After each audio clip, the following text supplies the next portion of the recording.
1765年、イングランドの大地に、冷たい風が吹き抜ける、ノルマン人、すなわち大異教軍がイングランドを蹂躙し始めたのだ。兄王の意志を継ぎ、王国を守るのは自分しかいない、ウェセックスの王エゼルレッド一世は立ち上がる。これが、イングランドの未来を決める戦いの始まりである。はじめましての人ははじめまして、ゆっくりレイムと、ゆっくりマリサなのぜ。それと自分エゼルレッドだ。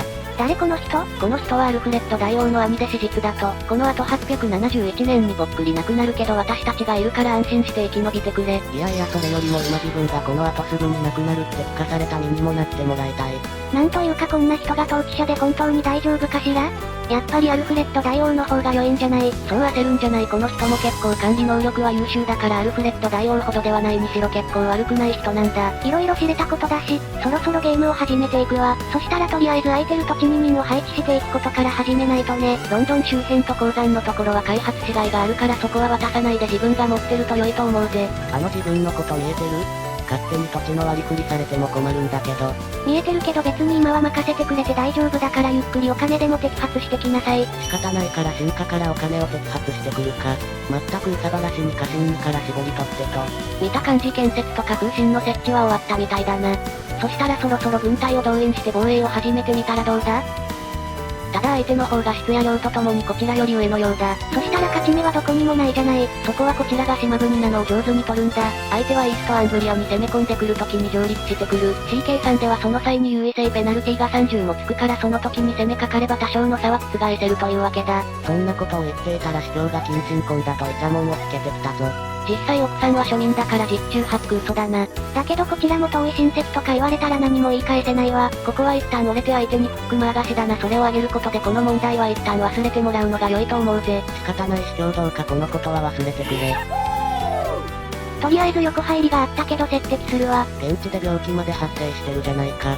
まあこれも神からの恩寵ということで、そんなこと言ってたら1回目の戦闘では勝利できたみたいじゃないか。もちろんよこの後もこうして、もう一度上陸してきた敵に当たりに行けばとこれは多分、大丈夫だったわ。よしこれでこの戦争には勝利ね。なんとかこれでイーストアングリアをバイキングの手から守れたみたいでよかったな。これで史実のエセルレッドさんが亡くなる原因も取り除けたし、一旦はこれで生き延びることができたみたいでよかったわ。そんな話をしてたら自由民が土地を欲しがってるみたいね。まあ大金を払えるなら渡しても良いと思うぞ。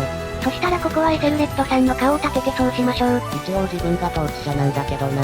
そしたらこのお金を使用して、私たちの慣習的領土の請求権を購入しましょう。マーシアには一応ウェセックス A が嫁いでいるんだが大丈夫なのか？ C 計算的になぜか同盟が組まれてないから大丈夫なのぜ。そしたら戦争を始めましょう。パパウワードドン、相手が一切戦いに来なかったのもあってカットしたわ。一応昔からのライバル王国なんだけどここまで簡単に倒すとは。運よく捕まってくれたのもあって一瞬で終わったわ。娘が病気で亡くなってしまったので、葬儀を始めることにしたわ。娘のためにも楽しむことをしてでも悲しまなくてはって。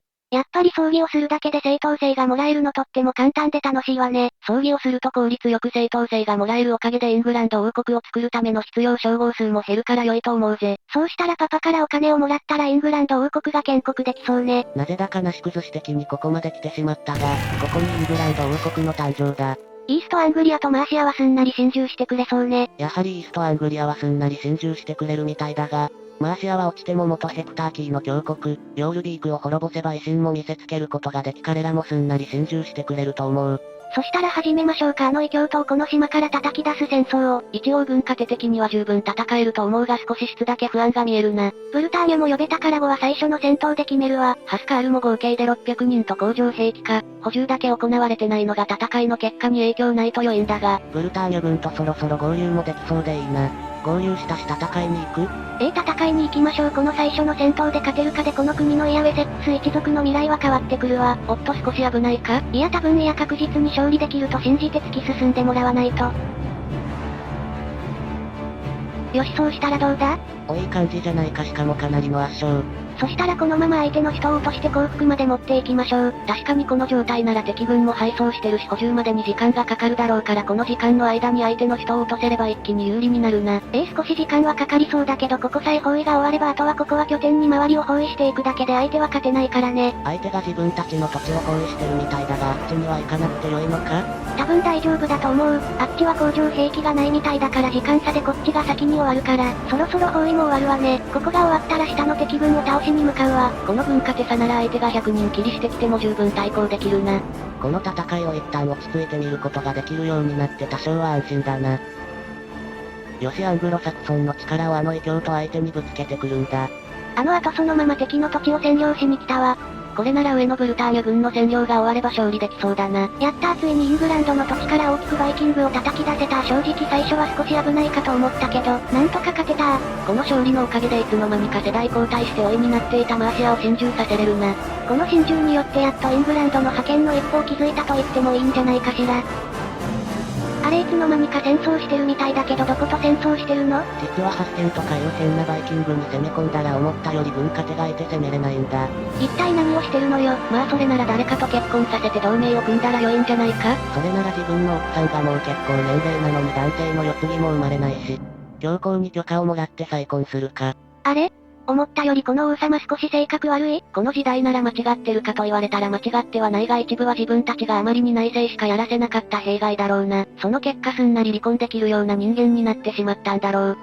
とりあえず特別な傭兵も雇ったからこれで多分勝てると思うわ。いつの間にか起きた戦争だけどなんとか勝利することもできたわね。そしたらここにも新しい貴族に与える感じだぜ。統一感が出てきていいな。おっと次はグイネズが心中してくれるみたい。ここが心中してくれるならウェールズを手に入れることも視野に入るな。他のウェールズ諸侯は心中はしてくれなさそうなのが残念。そうしたら次はデハイバース公国の請求者を呼び込もう。請求者さえいれば彼らの請求権を使って進行できるから、直接請求権を作るよりもとても簡単に手に入れることができるんだぜ。この戦争はこの前追加された自動戦争機能で任せよう。倒したら終わりかな。さすがにこれぐらいならもう片手まで倒せるようになってきているな。こうして戦争してる最中にロンドンに役立つ部隊が来ていたから早く倒しに行かないとロンドンが略奪されてしまう。完全に逃げられたみたいだな。そう今度はこっちから戦いに行ってやる。そうしたら貢献契約をそろそろ変えていこうか。請求権を持っていた人を使って進行するとその人に弱い服がもらえるんだよな。確かにこれならお金をもっと絞ることができていいね。そんなこんなで慣習的人を移そうと思う。これによって今までハンプシャーに存在した慣習的人がちゃんとロンドンに移動されたな。これで少しはイングランドらしくなったわね。とりあえずこのまま農民軍を倒そうか。私生児が生まれてしまった。まったくあんた何してるのよ。ただ一族を増やすこのゲームでは良かったかもしれないな。とりあえずこっちでバレないようにしておくから。あなたもいい感じに隠しておきなさいよ。そこが神聖ローマ帝国作るの。続く。ここまでご視聴ありがとうございました。よろしければチャンネル登録と高評価をお願いします。またいつかの動画でお会いしましょう。それでは、さようなら。